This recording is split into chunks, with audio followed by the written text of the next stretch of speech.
Oke, bismillahirrahmanirrahim. Assalamualaikum warahmatullahi wabarakatuh. Perkenalkan, nama saya Setiaji Kusuma.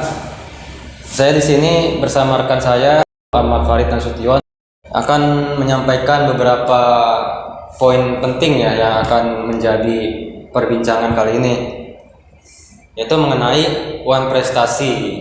Sebelum kita merujuk kepada wan prestasi, alangkah baiknya saya jelaskan terlebih dahulu apa itu hukum. Hukum diartikan sebagai seperangkat atau keseluruhan aturan yang mengikat di masyarakat.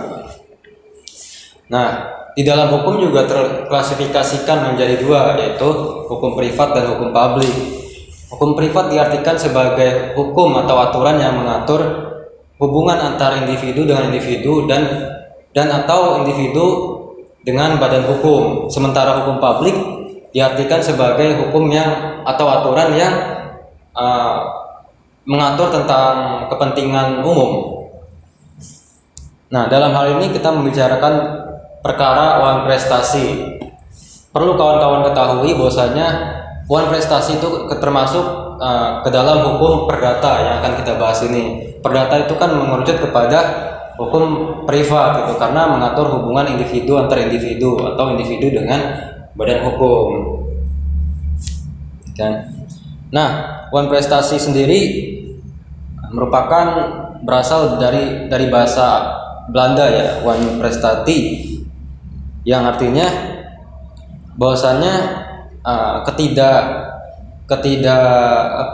ketidakpatuhan ataupun terdapat wan prestasi gitu kan dalam suatu perjanjian atau tidak memenuhi janji gitu kan yang dibuat atau yang dilakukan oleh debitur karena suatu kealpaan ataupun hal lainnya.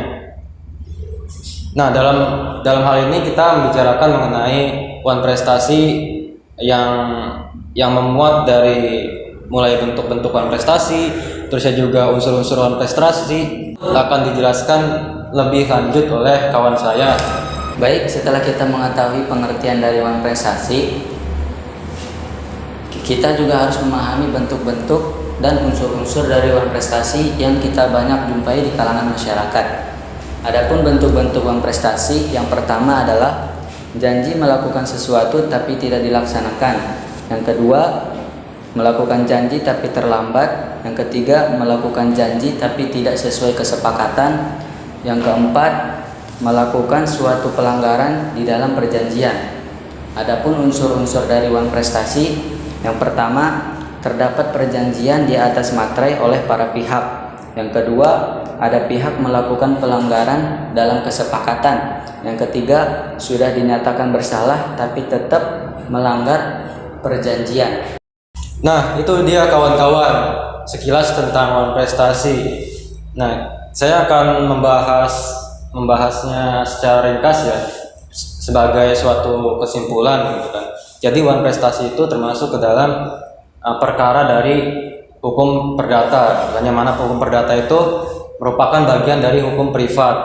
Hukum privat itu mengatur hubungan antara individu dengan individu atau individu dengan badan hukum.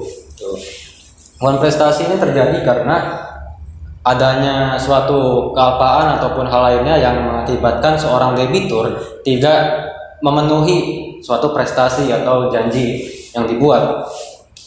Nah, itu saja dari kelompok kami. Kurang lebihnya mohon maaf.